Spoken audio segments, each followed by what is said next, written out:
Welcome back. Over 39,000 identity documents have not been collected from the offices of the Ministry of Home Affairs countrywide. Joining us with more on this is the Chief Public Relations Officer at the Ministry of Home Affairs, Immigration, Safety and Security, Margaret Kalo. Margaret, good evening and thank you so much for joining us here on the show. Good evening and thank you for having me. Margaret, perhaps you can provide us with some information on the reasons behind the non-collection of over 39,000 identity documents. I would like to begin by informing the public that the Ministry of Home Affairs, Immigration, Safety and Security has recorded a high number of uncollected identity documents that the public basically applied for but never collected. It is important to state that during the period under review, the Ministry has produced a total number of 116,354 ID cards, of out that 77,186 have been collected. But that means a total number of 39,168 ID cards are still uncollected and are piling up at our offices. The Ministry has recorded that the Ministry has noticed that some of the reasons for not collecting IDs could be perhaps applicants relocated to other towns or regions. It can be maybe an applicant passed away, or it can be long distances for one to collect the ID. These are some of the reasons that can probably contribute to the high number of uncollected ID. The Ministry is therefore calling upon those who have applied for identity documents to come forward and collect their IDs. What we do as a ministry, we are encouraging the applicants that they must take note that one can collect his or her ID at the office where he or she indicated to collect it, or alternatively, one can also request the ID card to be transferred to the Ministry of Home Affairs in their respective regions. For arrangement, because we also put an arrangement in place as a ministry, for that arrangement to transfer the ID from one regional office to another, applicant can visit the nearby Ministry of Home Affairs and can submit a consent that is stating that he or she would like his or her ID card to be transferred. And Margaret, can you tell us how long this transfer process would take? If I've relocated from Okahanja to Gobabis, and it would be more convenient for me to collect it at the local Home Affairs office in Gobabis, how long would the process take? And you mentioned that I'd need to give consent. Is this in the form of an affidavit at the police? What type of consent would you need? The consent, basically, the clients can just go at one of our offices.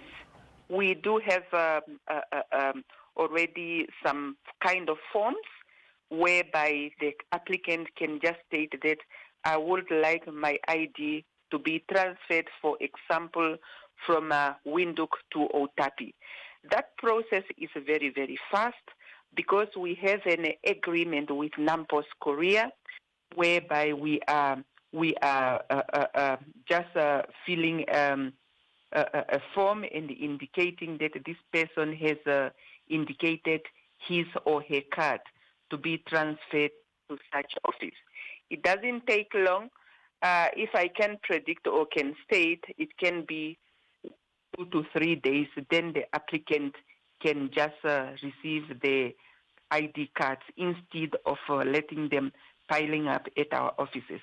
We do not want our clients to feel stuck. That's why we feel that this is necessary for them to come forth and arrange with us so that we can send their ID cards to the nearby Home Affairs that is in their regions. And the Nampos courier fees, would those be on behalf of the client or on the ministry? Pardon me, I did not get your question. you mentioned that with the option of transferring the document from one region to another or one town to another, the ministry makes use of NAMPost. I'm asking the courier fees attached to that. Would it be then on behalf of the client, or does the Ministry of Home Affairs then cover those courier fees? The Ministry of Home Affairs has an arrangement in place. Clients do not need to pay anything. It is our responsibility as the ministry to ensure that our clients, they receive their documents. Clients do not pay any cent. It is an arrangement that's made between the ministry and the NAMPost so that we can ensure that the documents are reaching the owners. Thank you so much. Also, Margaret, can you elaborate on the consequences or the implications for individuals who don't have or collect their IDs? We all know that identity documents establishes one's existence as a citizen and enables them to exercise their rights and access essential services that can be healthcare, it can be education, it can be one to open an account, and it can also be social protection. In the absence of identity documents, one may not be able to access those services. Furthermore, I would like also to indicate that without identification, one will be vulnerable to exploitation, one may be trafficked, and exclusion from society, as their lack of legal identity makes it difficult for them to access protection and justice. Therefore, it's very important for one to have identity documents. And what measures are in place to communicate with individuals who have yet to collect their identity documents? And has the ministry considered any outreach programs or campaigns to increase awareness about the importance of collecting these IDs? In order to reach our clients from corner of the country, we have started with creating awareness through media platforms such as radio interviews, newspapers, radios or TVs, as we are doing it now, and we are using also social media, and we use further our websites to ensure that many people hear this information and come forth to collect their identity documents. That is what we are doing it currently now. And if I may add also, the ministry is also planning outreach program to take the uncollected IDs to the outreach areas, such as constituency offices or local exports and trade fairs where we see that many people can reach us. But we are also encouraging those who are able to reach to our offices, they must really come forward and collect their identity documents. Looking towards the future, Margaret, how does the ministry plan to, prevent similar issues in the future regarding the timely collection of identity documents?